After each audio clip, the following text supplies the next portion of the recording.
Gloria al Señor. Cuando al terminar de cantar las canciones, esa preciosa canción que estaba cantando la hermana, veía como la Biblia abierta, vaciando sobre nosotros como un alimento, como un manantial. Y a eso venimos, ¿verdad? A buscar de este bello y precioso manantial de vida, que es el manantial que tenemos en este día y siempre. Ese es el manantial del cual tenemos que tomar cada día. Y necesitamos cada día más, ¿verdad? Le damos gracias a Dios, Mauro, que bueno verlos acá. Bendecidos a todos. Estamos tratando, vamos a pasar a un nuevo libro, pero a la segunda carta de Pedro, ¿verdad? Y creo que la han estudiado, ¿verdad? Hemos estado leyendo, buscando, investigando y sobre todo escudriñando las Escrituras para poder recibir el alimento que Él tiene para nosotros en este día, ¿verdad? Así que le damos gracias en este día por todos los hermanos aquí presentes, mi Dios. Gracias, Señor, porque tú has puesto en nuestros corazones que estemos aquí para buscar de ti, Señor, para buscar tus enseñanzas y recibir, Padre Dios, Padre mío, Padre bueno, Padre santo, lo que tú tienes para nosotros. Danos discernimiento, Padre, para entender, conocer y aprender, y el conocimiento para aprender tu palabra. Espíritu Santo, dirige, tú eres quien nos la revela, abre nuestras mentes, nuestros corazones, que estemos dispuestos a ser no solamente oidores, sino hacedores, Señor. Aprenderla para ponerla por obra y en práctica. En el nombre poderoso de Jesús te doy gracias por cada hermano presente y te pido, Señor, que lo llene de tu amor, de tu enseñanza, de tu palabra y de tu fe, en el nombre de Jesús. ¿Qué pudieron ver? Si hay alguna inquietud en lo que estuvieron estudiando el libro La Segunda de Pedro, podemos tocarlas ahora en este momento. Vemos la inquietud de Pedro, la salutación, cómo inicia y el propósito. Vemos que nos da una participación de la naturaleza divina, haciendo parte, ¿verdad? Y vemos las enseñanzas que nos ha estado dando tanto en la primera carta como en la segunda, y seguimos viendo que este libro precioso, el cual fue escrito por una persona que estuvo con Jesús todo el tiempo, que pudo estar, no importando su carácter, su temperamento, y una persona que tenía un temperamento, como sabemos que era el temperamento de Pedro, pudo cambiar en una forma total. Muchos dicen que él tenía más de uno de los temperamentos que habla la Biblia. ¿Recuerdan el temperamento de Pedro, más o menos? Sanguíneo, era sanguíneo. Pero era bastante fuerte, por eso se dice que tiene más de uno de los temperamentos, ¿verdad? No vamos a decir flegmático ni melancólico, pero por lo menos esos dos se manifestaron en él, ¿ves? Con fuerza. Sin embargo, vemos que Pedro tuvo un cambio total, que fue a morir hasta en la cruz también. ¿Por qué Pedro, en este estado de vida, como era una persona con ese carácter, con ese temperamento, él pudo hacer un cambio y una transformación en su vida, tanto así que el Señor le hace una gran encomienda? Jesús le dice que Él va a abrir la iglesia, y la abrió, ¿verdad? Dice que le daba la llave, pero y fue. Aquel día cuando estaban los 120 ahí reunidos, todos los que estaban ahí, se inició cuando vino y se derramó en ese discurso el Espíritu Santo. Y dice que las puertas de la iglesia no serían cerradas jamás, porque Él se inició. Y a partir de ahí ya comenzó la multiplicación. En unos años después, en ese momento veíamos unos 120 cristianos, una cantidad pequeña. Sin embargo, unos años después, hablábamos ya de muchos millones. Cuando las iglesias ya de Tesalónica ya eran millones lo que había. Y muchos se iban multiplicando. Y fue una multiplicación y un crecimiento constante. Y hoy por hoy todavía continúa. Y eso es el resultado de una persona que estuvo con Jesús, que aprendió del Maestro y que siguió sus instrucciones, ¿verdad? Supo esperar hasta que llegara, hasta que fuera revestido del poder que la iglesia necesitaba para dirigirse, porque Jesús sabía que había algo claro, y era que nosotros no conocemos nada del reino eterno. No hemos visto al Padre, no hemos conocido al Padre, solamente a través de su palabra, pero había alguien que tenía que revelarnos toda la verdad, enseñarnos la palabra, alguien que fuera exactamente quien la escribió, el Espíritu Santo, ¿verdad? Quien la inspiró en cada persona, en cada uno de los hombres de Dios que escribieron, en los profetas que redactaron las Escrituras. Y quiero, si es posible, que el hermano Santiago nos lea los primeros 5 versículos de las Escrituras, de la segunda de Pedro, capítulo 1, por favor. Sí, pastor, quería también a manera de introducción, cuando él hace mucho énfasis en ponernos sobre aviso sobre la falsa doctrina en la iglesia. Sí. De eso se basa mucho en la segunda carta. Sí, él hace bastante hincapié en la falsa doctrina, en los falsos maestros, en los falsos profetas. Sí.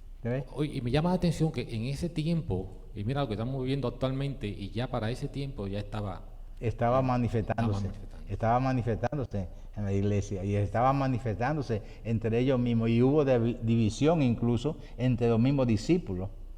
Por eso, porque estaban introduciendo cosas, y el apóstol tuvo que decirle, si algún ángel trajera otro evangelio que no fuera el mismo, sea anatema, sea maldito. O uno de nosotros, cualquiera que lo traiga, porque ya estaban entrando las divisiones. Eso es importante, es tener eso en cuenta, que eso estaba de... Y eso continúa, y a medida que la humanidad sigue creciendo, y más la comunicación, los medios y todo, eso se sigue multiplicando, sigue creciendo. Y eso es lo que nosotros debemos estar cada día más atentos. Lea, hermano. Sí, dice: salutación, Simón Pedro, siervo y apóstol de Jesucristo, a lo que habéis alcanzado por la justicia de nuestro Dios y Salvador Jesucristo, una fe igualmente preciosa que la nuestra. Gracia y paz os sean multiplicadas en conocimiento de Dios y de nuestro Señor Jesús. Hasta el 5.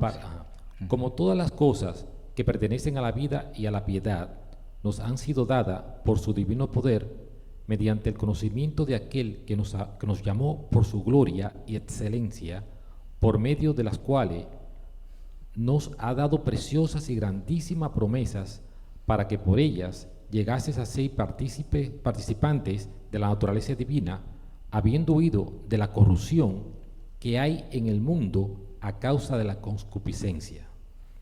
Vosotros también, poniendo toda diligencia por esto mismo, añadí a vuestra fe virtud, a la virtud conocimiento. Amén. Fíjese que nos hace hecho, dice la palabra, partícipe de la naturaleza divina.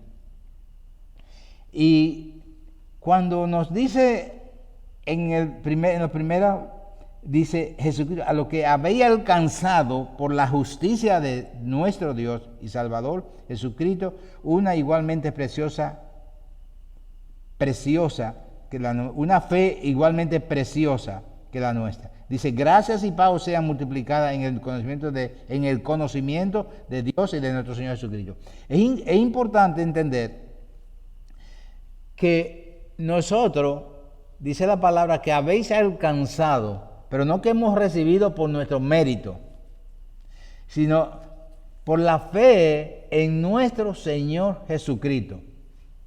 No porque nosotros la lográramos, o la buscáramos, o no la mereciéramos, ¿verdad que no?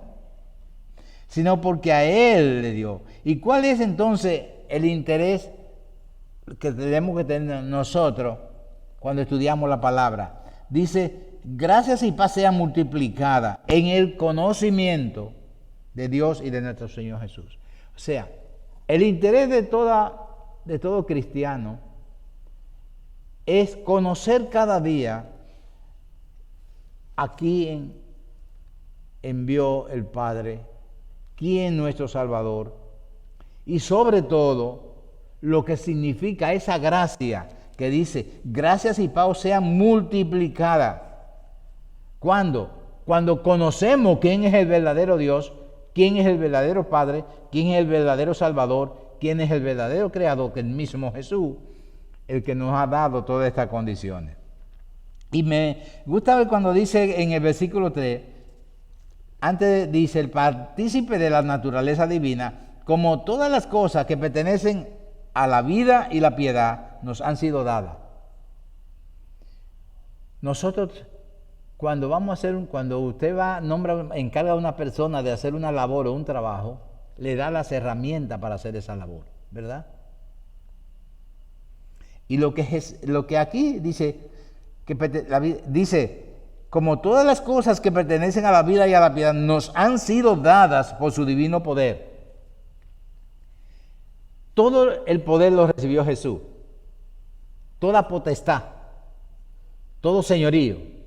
Y Él nos transfiere a nosotros, a través de esa gracia, de esa fe, el poder. Tiene el poder para darnos a nosotros y hacernos partícipes de esa naturaleza divina. Por eso dice que pertenecen a la vida, no algunas, sino todas las cosas que tienen que ver con ¿qué? Con la vida y la piedad. Nos han sido dadas por el que puede darla. No es alguien que realmente no tenía la autoridad, sino el que lo tenía todo. Por eso es que nosotros sabemos que debemos persistir, continuar.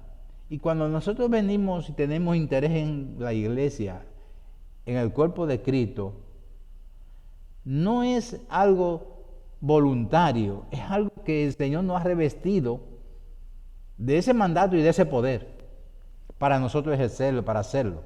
Y que todo y cada uno de nosotros, no los pastores, todo un equipo que tiene que manifestar la piedad y ese divino poder del Padre que nos ha dado, para que manifestemos el amor de Cristo, su entrega, su sacrificio y sobre todo, lo más importante, las cosas que pertenecen a la vida y a la piedad, a la vida y a todas las cosas. Por eso es importante tener en cuenta que no es una voluntad nuestra, es algo que realmente tenemos que llevar a cabo y que es un poder que nos ha sido dado para hablar con denuedo. Pablo pedía que le diera denuedo para hablar la palabra de Dios, soltura para hablar la palabra, ¿verdad? Fortaleza para perder el temor y el miedo y hablar la palabra de Dios a quien tuviera que hablarla, porque hemos sido autorizados y nombrados para eso. Arely quería decir algo. Aquí cuando dice que nosotros tenemos preciosas y grandísimas promesas. Uh-huh. Nosotros los cristianos, eso es lo que a nosotros nos mantiene firme, sí, y nos mantiene de pie. La fe en esas promesas que Él nos ha dado. Porque yo sé que hay personas que muchas veces, bueno, me incluyo, quizás nos cansamos o desmayamos en algún momento, o quizás algunas piensan, no tengo una profecía, no tengo una palabra para mí, como he escuchado personas, pero eso es lo que a nosotros nos mantiene de pie, las grandísimas promesas que ya tenemos en Él. ¿Y ¿qué? cómo nos mantenemos firmes? Por la fe, esperando en esas promesas, que dice, Amén. Y que dice que ellas nos hacen partícipe de esa naturaleza divina que es Cristo Jesús en nuestras vidas. Amén. Así es. Somos partícipes, no somos ajenos. Tenemos la responsabilidad de hacer lo que Él nos mandó, nos autorizó, nos dio su promesa y nos hizo participante de esa promesa bella, que sabemos que el que la prometió no falla, ¿verdad, René?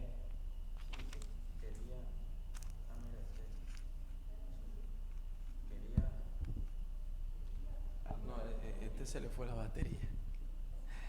Quería aportar que por qué uno a veces ve en muchas ocasiones en el Nuevo Testamento a los discípulos y apóstoles pidiéndole al Señor que pudiesen hablar con denuedo la palabra de Dios. Uh-huh. Era que en aquel tiempo al que agarraban hablando la palabra de Dios, lo agarraban y lo apedreaban. Uh-huh. Lo agarraban y lo llevaban al Coliseo. Lo agarraban y lo crucificaban.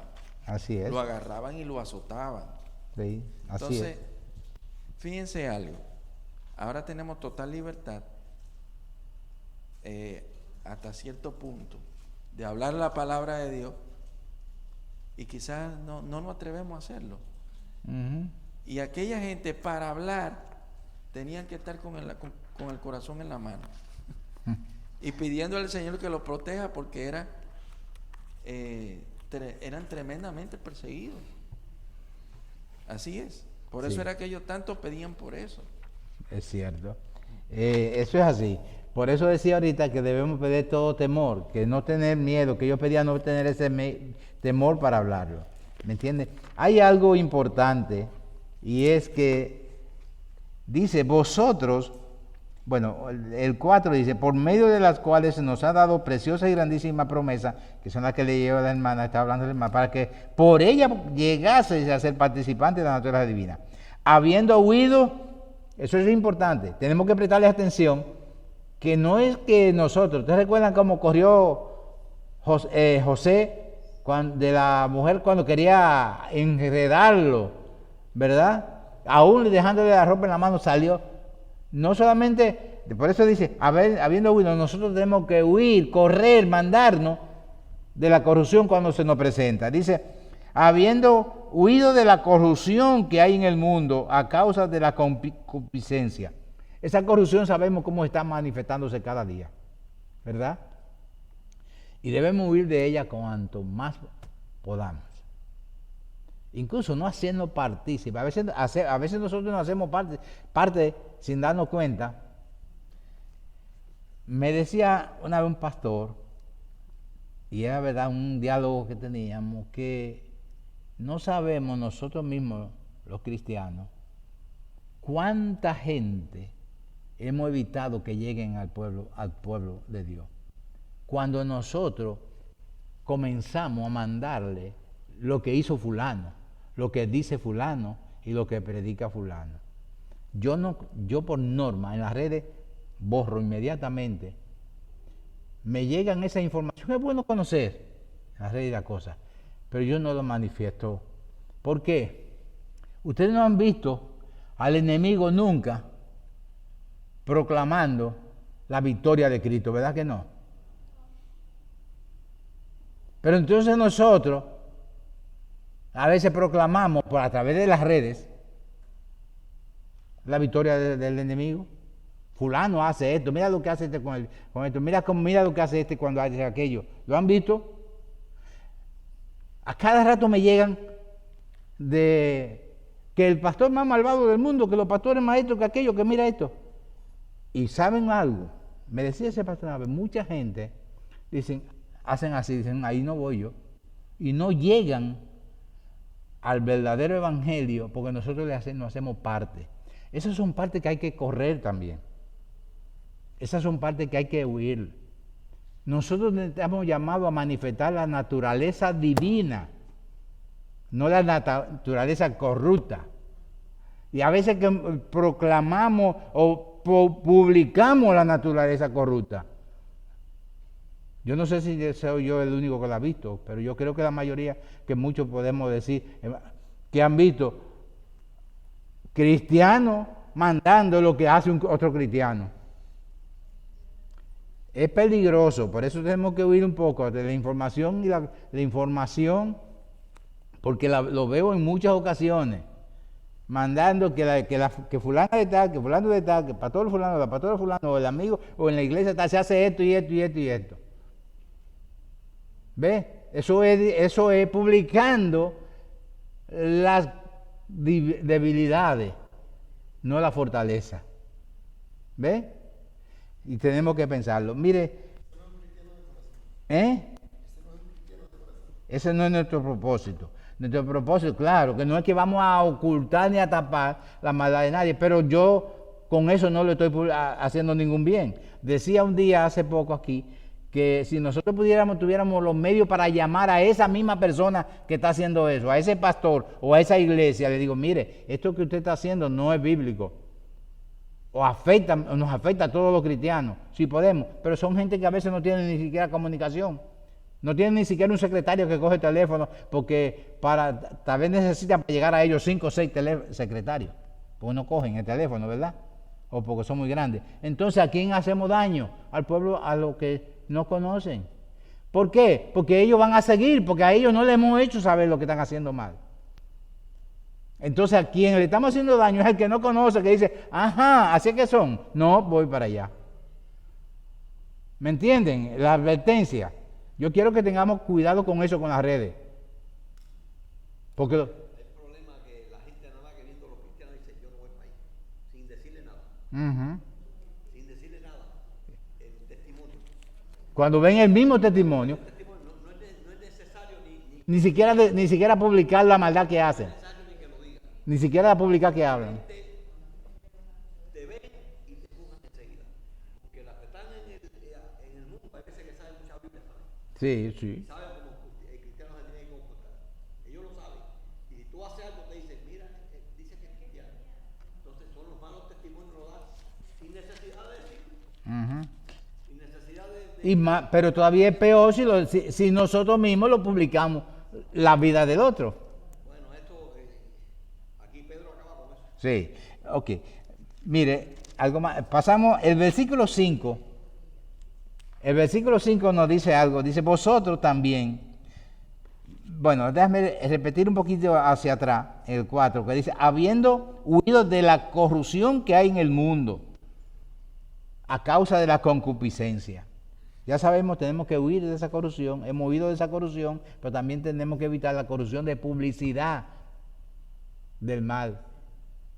Vamos a publicar la gloria de Cristo Jesús, la ventaja y el amor de Cristo. Versículo 5 que leyó el hermano, vosotros también poniendo toda diligencia. Se necesita diligencia, se necesita hacer el esfuerzo, ¿verdad? Poner de nuestra parte. Empeño, poner todo nuestro empeño. Nuestro esfuerzo, nuestra búsqueda, nuestra investigación, nuestra decisión, nuestra dedicación. Por eso mismo, añadid a vuestra fe virtud. Tenemos la fe en nuestro Señor Jesucristo, pues vamos a añadir la virtud. Mire, a mí me gusta cuando Proverbio 31, vemos lo que hacía la mujer virtuosa, lo que es la virtud de esta mujer. Y cuando nosotros vemos la virtud de esta mujer, dice en el versículo 10, mujer virtuosa, ¿quién la hallará? ¿Cuáles son las virtudes que tenía esta mujer? Su estima sobrepasa largamente la de las piedras preciosas. El corazón de su marido está en ella confiado y no carecerá de ganancia. Le da a ella bien y no mal todos los días de su vida. Busca lana y lino y con voluntad trabaja con sus manos. Era una mujer que tenía la virtud de ser laboriosa. No se cruzaba de manos. No vivía chimeando con la vecina, ¿verdad? Vivía laborando una actitud. Dice, busca lana y lino y con voluntad trabaja con su mano. Es como la nave de mercader trae su pan de lejos, se levanta aún de noche y da comida a su familia y ración a sus criadas. Considera la heredad y la compra, y planta viña del fruto de sus manos. Ciñe, mire, fíjese, hasta agricultora, laboriosa, productora, trabajadora, compra para mercader y vende. Óigame, y así sigue si seguimos leyendo, cuando todas las cosas que tiene la virtud. Nosotros, nos dice aquí, no solamente es la fe en nuestro Señor Jesucristo, sino que añadimos a nuestra fe virtud, dice. Añadid a vuestra fe virtud. A la virtud, conocimiento. ¿Conocimiento de quién? De la palabra de nuestro Señor. Entonces, nos manda a nosotros, no solamente a que ya que tenemos la fe en nuestro Señor, también que añadamos virtud. ¿Cuáles virtudes tenemos que añadirle? El esfuerzo, el trabajo. ¿Cómo dice ser una persona trabajadora, laboriosa? ¿Cómo dice la palabra al que no trabaja? Que no coma. Tenemos que ser laboriosos, porque a veces nos llega, como en Dominicana hacían un cuento siempre, de una persona que era tan poco laboriosa, que dice que iba a morir, le iban a enterrar porque tenía por hambre. Y en el camino le dan una banana, un guineo, y dice, ¿y está pelado? No, porque sigue el entierro. ¿Usted me entiende? Porque a veces no queremos ser laboriosos, ni laborar, ni nada. ¿Ve? Ni siquiera para eso. Y dice, esa mujer que pone ahí como una mujer virtuosa, que tenía virtudes, dice que laboraba. Dice que, es más, en el invierno su familia no pasaba frío porque ella tejía lana, tejía y tenía abrigo que ella hacía. O sea, añadid a vuestra fe virtud, y a la virtud conocimiento de aquel que nos llamó, del Cristo, de nuestro Señor Jesucristo y del Padre Celestial. No debemos extraviarnos en eso. Conocimiento, conocerlo. Cuando conocemos solamente la obra de Cristo Jesús, vemos que Él no descansó. Él caminó, Él enseñó, Él no le importó. Es más, tuvo que en el camino los discípulos darle comida a los jóvenes. Ahí se la multiplicación de los panes y todo, porque ni siquiera para pararse a comer, trabajaron, eran continuos. Llegaba la noche, Él mismo, Jesús, clamó, las horas tienen cuevas, nido, las horas tienen nido, y el Hijo del Hombre no tiene dónde recostar su cabeza. Pero Él no le importó eso, Él trabajó y fue laborioso. Por lo tanto, una de las cosas que nos enseña Pedro cuando llama a la atención es todo esto, conocimiento. Pero al conocimiento, ok, ya yo conozco a Dios, ya yo conozco quién fue Jesús, ya yo conozco qué hizo. Pero está bien, me quedo ahí en el conocimiento. Me quedo en el conocimiento. Que debemos tener dominio propio para saber que lo que tengo que hacer lo voy a hacer. Que la responsabilidad que me puso el Señor en la palabra, en el ministerio, o en mi casa, o en mi hogar, yo lo voy a hacer. Pero viene y me domina un poco el cansancio, me domina un poco la pereza, el agotamiento, y me quedo a media. ¿Hay dominio propio ahí? No lo hay. Necesitamos tener también este dominio propio. Y al dominio propio, cuando nosotros hacemos algo, queremos que las cosas sean... Que le prediqué a fulano y luego que ya, entrégate o cambia, transforma. No, el que transforma es el Espíritu Santo. Pablo dice, yo sembré, Apolo regó, pero el crecimiento lo da Dios. Eso dijo Pablo. Él riega. Nosotros regamos la palabra, hacemos el trabajo, pero tenemos que ser pacientes. Dice bien claro, sé paciente. Paciencia. Y a la paciencia, ¿sabe qué? una persona piadosa no coge la vara y castiga inmediatamente. Fustiga con la boca, con la lengua. Aquel que yo pienso que me negó, que no va a hacer la cosa, que va a hacer el que me criticó, que me dijo algo mal. No. No hay piedad en tratar a una persona débil o una persona que no ha sido transformada o una persona. Tenemos que tener la piedad para saber aguantar, esperar. Ya tuvimos la paciencia, pero vamos a tener que ser piadosos también y concederle a esa persona, ¿verdad?, la oportunidad del amor sobre todo y de permitirle que puedan las personas hacer las cosas que tienen que hacer y desarrollarse. Pablo, esta carta es bonita, es preciosa, nos da herramientas para poder ser partícipes de la naturaleza divina. Todo esto que estamos viendo nos va a hacer que nosotros tratemos cada día de parecernos más a Cristo y que el vecino o el que no es cristiano no me vea como alguien que no quiere ser, que él no quiere imitar. ¿Qué sigue diciendo? A la piedad. ¿Qué es lo que debemos tener entre nosotros, entre la iglesia, entre los hermanos? Esa fraternidad que debe caminar entre nosotros, que nunca debe faltarnos, ¿cierto? Eso, ese afecto es que muchas veces, y a veces somos más fuertes, ¿verdad? Y que queremos ver fustigar más a la persona, atacar más, castigar, corregir más, y no toleramos la debilidad del otro. No tenemos la paciencia y no toleramos que la persona está. Tampoco somos piadosos, pero tampoco tenemos el afecto fraternal. El padre y la madre ven al hijo con el defecto y con el problema y no lo echan fuera. Lo llaman y lo corrigen. Así hace el hermano protector. Y eso es el amor fraternal de hermanos, que entre los hermanos.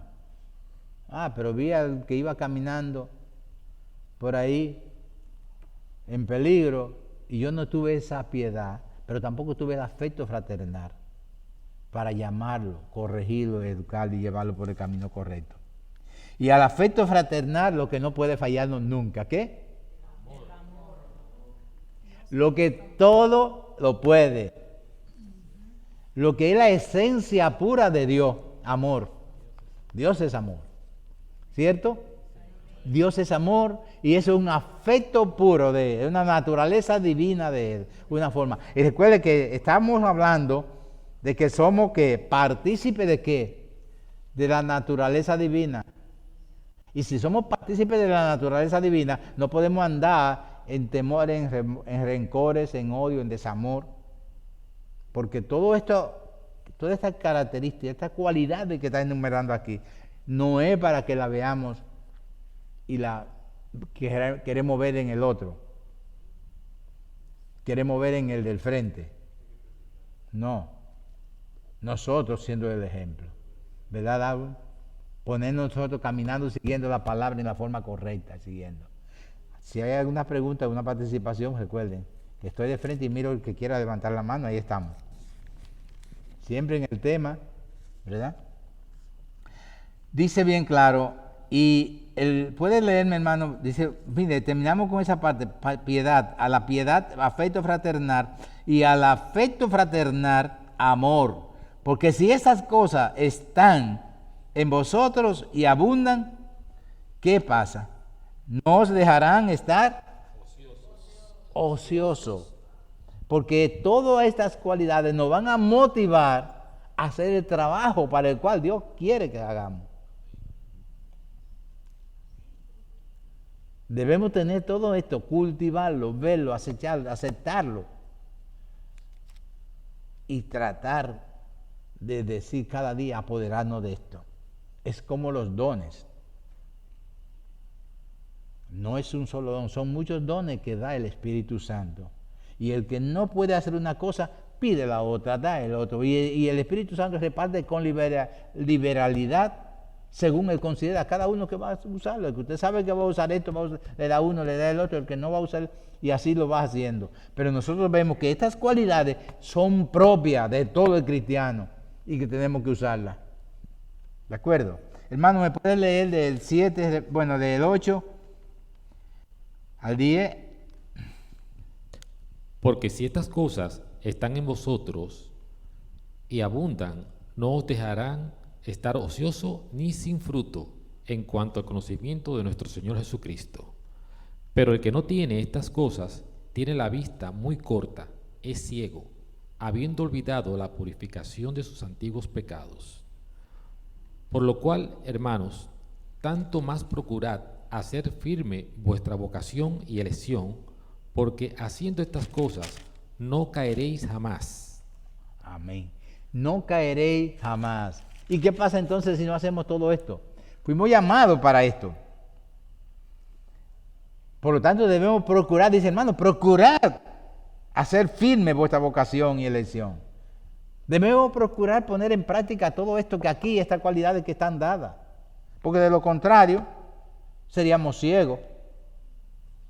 Si no vemos, no entendemos o no aplicamos lo que Él ha hecho, y lo que nos ha mandado y lo que nos ha encomendado a tomar acción en la naturaleza divina, entonces, ¿qué es lo que dice? La cosa tiene la vista muy corta. O sea, no ve lo que realmente es lo que tiene delante y lo que ha sido encomendado. Es ciego, habiendo olvidado la purificación de sus antiguos pecados.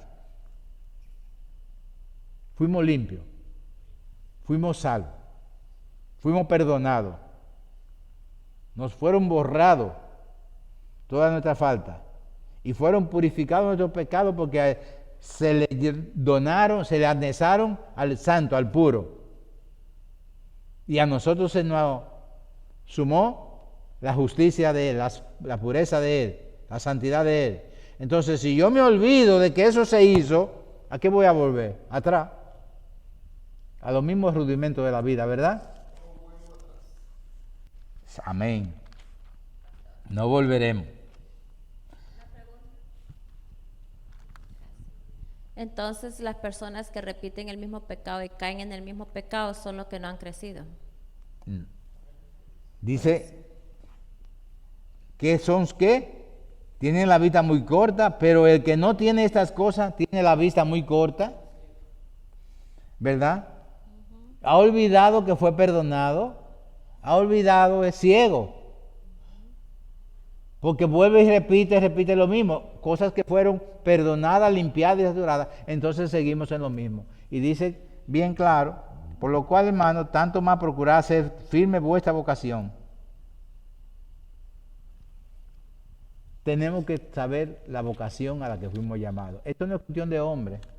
Quien nos llamó no fue para tener, porque tiene voluntad de hombre. Fue el Creador que nos escogió, que nos llamó y que nos autorizó. Y que dice, como leímos ahorita, que nos dio de su divino poder. Ese poder, quien tiene el poder, fue quien nos autorizó, nos mandó, nos comisionó y nos encargó de esto, ¿verdad?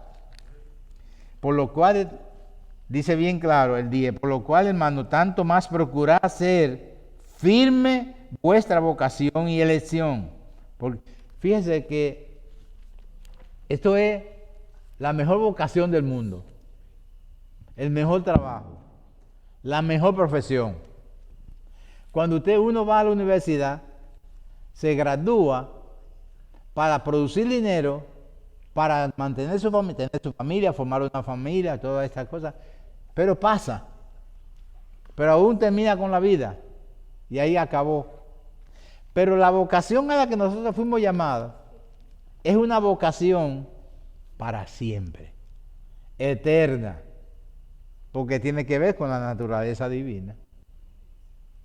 Entonces, cuando habla de esa vocación, llámele profesión,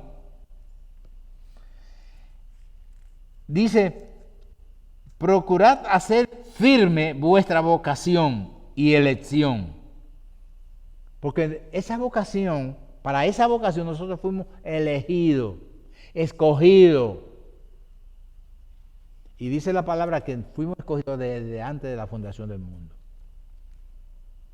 Decía Job que él conoció su alma desde antes de que fuera formado en las entrañas de su madre. nos conoció por nombre y nos eligió. ¿Por qué? Porque Él sabía que nosotros íbamos a estar aquí hoy. Y Él sabía que nosotros íbamos a aceptarle como nuestro Salvador. Y Él sabía que nosotros le íbamos a seguir a Él. Le íbamos a buscar, Él nos iba a encontrar y nosotros le íbamos a seguir. Porque nosotros no le buscamos primero, ¿verdad? Les amamos a Él, dice, porque Él nos amó primero. Entonces tenemos que entender eso. Eso es una situación que debemos procurar cada día, hacer nuestra vocación firme. Hacer firme vuestra vocación y elección, porque fuimos elegidos. No fuimos al azar. En el Padre Celestial nada es al azar. Porque haciendo esta cosa, dice, no caeréis jamás. Es importante eso. Puede leerme, hermano, del 11 al 15. La hermana, el pastor. Sí. No, estaba pensando, dice, haciendo estas cosas. Entonces, cuando yo miro, ¿qué cosa? Pues mira, a la fe, virtud, a la virtud, conocimiento, al conocimiento. O sea, eso es algo que nosotros escogemos, añadirle a nuestra fe. O sea, he creído en Jesús, pero no me puedo quedar ahí. No. Tengo que seguir creciendo en el conocimiento, en amor, en virtud, en paciencia, en amor. Y dice, haciendo estas cosas, no caeré jamás. No caeré jamás. Eso es importante. Tenemos que entender eso bien claro, que no es cruzarnos de brazos, no es ser ocioso, es cumplir con una misión de aquel que nos encomendó la misión, que es el Todopoderoso, Creador y el que tiene toda autoridad. Adelante, hermano Santiago. Porque de esta manera os será otorgada amplia y generosa entrada en el reino eterno de nuestro Señor y Salvador Jesucristo. Un momentito ahí. Fíjese lo importante de todo eso, el resultado de todo eso, lo que estaba diciendo la pastora, lo que hemos leído, lo que hemos estudiado, porque de esa manera os será otorgada amplia y generosa entrada en el reino eterno de nuestro Señor y Salvador. La promesa de nuestro Señor, quien nos lo promete esta entrada, es el que tiene todo el poder y el que no falla jamás, ¿verdad?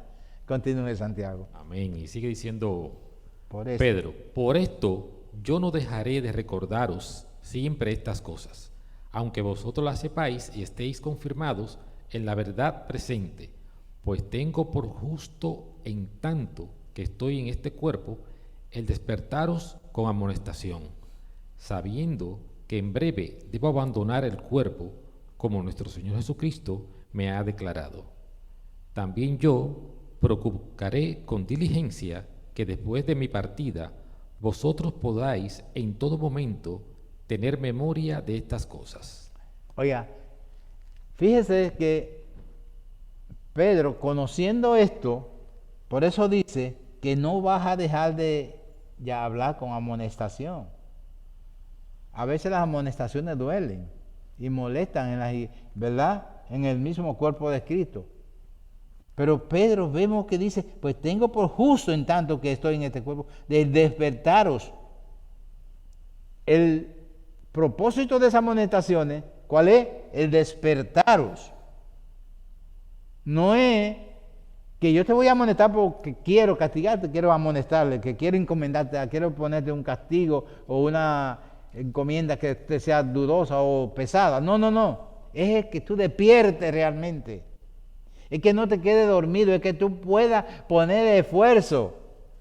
Por eso dice, en amonestación, sabiendo que en breve debo abandonar el cuerpo. Pedro sabía que se estaba despidiendo y que pronto se iba, pero no quiero irme sin hacer la labor que tengo que hacer, que Dios me encomendó. Es importante eso. Y dejar escrito esa carta para que nosotros no nos durmamos, no seamos ociosos, No pensemos que esto es, si queremos, es una encomienda, y incluso cuando lo hace con amonestación. Hermana Marta, ¿quiere decir algo? Porque ellos estaban siendo acaparados por falsos maestros y profetas. Esa carta de Pedro, en Sí, la segunda, Que vamos a seguir. por eso dice que agrega 7 virtudes a la fe. A la fe le añade 7 virtudes. Dice, si todo esto lo funciona. Amén, amén. Y si todo eso está en vosotros, dice que no estaremos ociosos jamás. Dice, también yo procuraré con diligencia que después de mi partida vosotros podáis en todo momento tener memoria de esta cosa. Con diligencia. Nosotros a veces no hacemos tal vez la diligencia y el esfuerzo y el empeño, como decía la pastora, en que esas cosas lleguen a los oídos de los demás. Y tenemos que hacerlo. De una manera u otra, esa es nuestra labor y nuestra responsabilidad. Pueden leer testigos presenciales de quién, de la gloria de Cristo. Hermano, puede leerme lo primero, 16 al 19. Porque no os hemos dado a conocer el poder de la venida de nuestro Señor Jesucristo, siguiendo fábulas artificiosas, sino como habiendo visto con nuestros propios ojos su majestad. Pues cuando Él recibió de Dios Padre honra y gloria, le fue enviada desde la magnífica gloria una voz que decía, este es mi Hijo amado, en el cual tengo complacencia. Y nosotros oímos esta voz enviada del cielo cuando estábamos con Él en el monte santo. Tenemos también la palabra profética más segura, a la cual habéis bien estar atento, como a una antorcha que alumbra en lugar oscuro hasta que el día esclarezca y el lucero de la mañana salga en vuestros corazones. Amén. Fíjese, mi hermano, que Pablo dice con mucho esfuerzo, ahínco, con mucho esmero, dice, porque no os hemos dado a conocer la venida de nuestro Señor Jesucristo a través de cosas que nosotros nos inventamos, de fábulas, de cuentos. No. Es que algo que él mismo vivió. Esa misma transfiguración en la cual estaba Pedro, Jacobo y Juan, que estuvieron ahí presentes, la vieron completa. Y oyeron, dice ahí, oyeron la voz del Padre que dijo, este es mi Hijo amado. Pero tenemos que entender que cuando esto sucede y esto está, nosotros vemos que quien está redactando lo que escribió fue alguien presencial. Pero me llama la atención grandemente que después que dice, y nosotros oímos esta voz enviada del cielo cuando estábamos con Él en el monte santo, dice, pero más importante es lo que escribieron los profetas. Más importante es las escrituras. Por eso Pedro nos está dando una enseñanza especial ahí. Dice, no es la experiencia. Hemos hablado en diferentes ocasiones que no son las experiencias de nadie. No son las experiencias particulares. Dice, tenemos también, el 19, también la palabra profética más segura. O sea, pero tenemos algo mejor. ¿Qué es esto? La profecía, la palabra segura. Que no se lleven de que yo fui presencial de lo que yo vi. No, yo le estoy diciendo lo que yo vi, pero es más segura la palabra. Y no se quedó en la experiencia, se llevó a lo que lo condujo allá. Dice, tenemos también la palabra profética más segura, más fiel, más verdadera, la cual no falla, la cual la redactó el Espíritu Santo. Mis ojos tal vez se pudieron equivocar y tal vez pudieron ver mal, pero no, o oír mal, pero lo que está escrito no se equivoca. Él redacta su experiencia, pero pasa a la Biblia. a la palabra de Dios. ¿Entendimos? ¿Por qué destaco esto? Porque es importante entenderlo. Que muchas cosas, hoy escuchamos muchas experiencias y muchos escritos y gente que van. Yo oigo por ahí decir, por ejemplo, han oído decir en una emisora para uno que dice que se le aparece un pastor que murió y dice, hermano, ¿por qué tan triste? Donde yo estoy, donde yo estoy, mamón. Pero ¿qué pasa? Que yo digo lo siguiente. Ok, hay otro, creo que es un libro que hay por ahí que es, creo que la pastora lo ha leído, de 90 minutos en el cielo. Y todas estas cosas, yo no sé si es verdad o es mentira, yo no lo voy a desmentir de esas cosas. Pero la Biblia me dice a mí, lo que dice Eclesiastés, lo que dice Salmo 34, lo que dice todo, de que no hay memoria, no hay nada, de que todo eso se puso en el olvido. Y yo digo que ustedes, que nosotros conocemos una persona que tuvo 4 días muerto, hasta en decomposición, ¿verdad? ¿Lo conocen? Lázaro. Y cuando vino, ese sí me, maestro, ¿por qué me despertaste? ¿Por qué me hiciste bajar para casa? Allá era tan precioso. No escribió nada de eso, ¿verdad que no? ¿Por qué? Me hiciste bajar si yo estaba feliz viendo al Padre. No. ¿Lo escribió? No lo dijo a nadie, ¿verdad que no? Pero alguien viene y que yo tuve no ve allá. Señor, la palabra dice bien claro, no hay memoria. Lo dice Eclesiastés, lo dice Salmo 34, lo dicen todos los libros. La Sagrada Escritura nos dice que el Espíritu se torna al Padre y lo demás es puesto en olvido total, no existe. Usted se imaginaría un alma penando por ahí, penando por 2000 años, por 5000 años. ¿Usted se imagina un alma penando por 2000 años, por 5000 años por ahí? Mirando. No, la Biblia no me enseña eso y por lo tanto lo que no me enseña la Biblia yo no lo expreso, yo lo expreso lo que enseña la palabra. Oigo las experiencias de esas experiencias y digo, ay, el Señor nada más me dice, probad a los espíritus. Las Escrituras me dicen. Si es cierto, es verdad, yo no sé. No lo voy a desmentir, no lo voy a decir que sí ni que no. Ahora, no es bíblico. Y si no es bíblico, esas experiencias, y que son pastores que lo dicen, que yo quito esas cosas, pero la Biblia me dice lo contrario, hermana. Yo tengo una pregunta. Y cuando el rico muere y le dice que baje y le diga a Lázaro que vayan de su familia para que le dé ese informe de lo que le está pasando y su familia no lo pase, ¿qué pasa ahí entonces? Por curiosidad. Jesús expresó en forma muchos ejemplos y parábolas de lo que es el reino de los cielos. ¿Ve? En forma expositiva de parábola, él expresó cosas que se habían cumplido y cosas que no se habrían cumplido. ¿Cómo es el reino de los cielos? En la forma expositiva que se expresa Jesús, no está diciendo esto está sucediendo o sucedió ya. ¿Cómo es el reino? ¿Cómo es la situación? ¿Y cómo es el futuro? ¿Y cómo es la vida? Entonces expresó situaciones que son incluso después del milenio. ¿Por qué? Porque la Biblia dice que esa misma persona y todas esas almas quedan puestas en el olvido y además dice que no resucitan el día no habla de que resucitan a la final trompeta. A la final trompeta, ¿quiénes son los que se levantan? Los muertos en Cristo. Y nosotros, y el pueblo de Dios, que vendrá a reinar por 1000 años con ellos, y después del milenio, entonces, eso que son para juicio, eso es otra cosa, pero eso ya tenemos que hacer un estudio diferente para explicarles justamente eso, y los tiempos.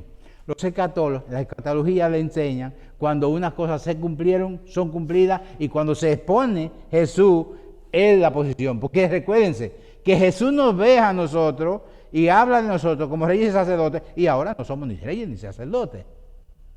Eso es lo que somos y lo que vendremos a gobernar con Él en los 1000 años. ¿Me entiendes? Tenemos que entender los tiempos. Cuando Él pone un ejemplo, ¿ve? Incluso no hablaba de la muerte, ya hablaba del seno de Abraham. Y hablaba también, recuérdese que el mismo Jesús fue y le predicó, dice, a las almas que murieron, a los que del diluvio y a esa persona, cuando bajó al cielo. Pero tenemos que entender ahora mismo que de la muerte, el Señor lo único que nos habla es puesto en el olvido. No existe, no hay pena, no hay temor ni hay rencor. El alma termina ahí porque las emociones, ¿qué forma el alma? Vida, emociones, movimientos, sentimientos y todas las cosas. Y todo eso es puesto en el olvido total. El espíritu retorna al Padre y el día que el Padre viene a hacer el juicio, ya después de los 1000 años de juicio, entonces esas personas serán traídas al libro de la vida, que sí es el libro de la vida, que es el Espíritu Santo y el que redactará todo. Pero ya eso es una parte que tenemos que explicarlo más profundo para que podamos entenderlo. Pero recuerde, Cristo puso ejemplo de parábola de cómo ese reino, la situación, de situaciones que no han sucedido y que van a suceder. Y otras que sucedieron. Bien, terminamos con esta parte cuando dice testigo presencial de la gloria de nuestro Señor Jesucristo. Y dice bien claro, el 19 terminamos ahí. Tenemos la palabra profética más segura, la cual hacéis bien en estar atentos como a una antorcha. Esta palabra es una antorcha que ilumina, y cuando nos suceden esas situaciones y esa duda y esos temores, tenemos que venir a la palabra y ver lo que dice. Es una antorcha que alumbra en lugar oscuro. Es la luz que nos va a iluminar en los momentos más difíciles y que nos va a traer luz. Y el lucero de la mañana salga en vuestros corazones. Cuando nosotros esa palabra nos ilumina, entonces va a salir el lucero de la mañana en nuestros corazones. Nuestros corazones van a estar atentos y claros a la verdad y a la palabra de Dios. Y vamos a despejar dudas y temores y confusiones que se nos siembran muchas veces. Y dice, salga en vuestros corazones, entendiendo primero esto, que ninguna profecía de las Escrituras debe interpretación privada. ¿Por qué?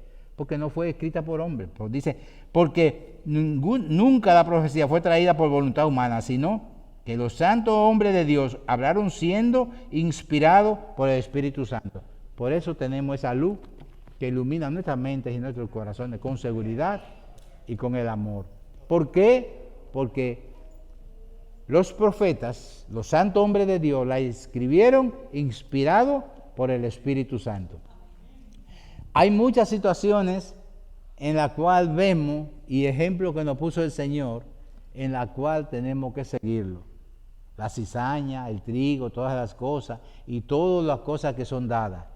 Y hay ejemplos que se ponen en forma, sucedieron, y otras que van a suceder, y otras que no han sucedido.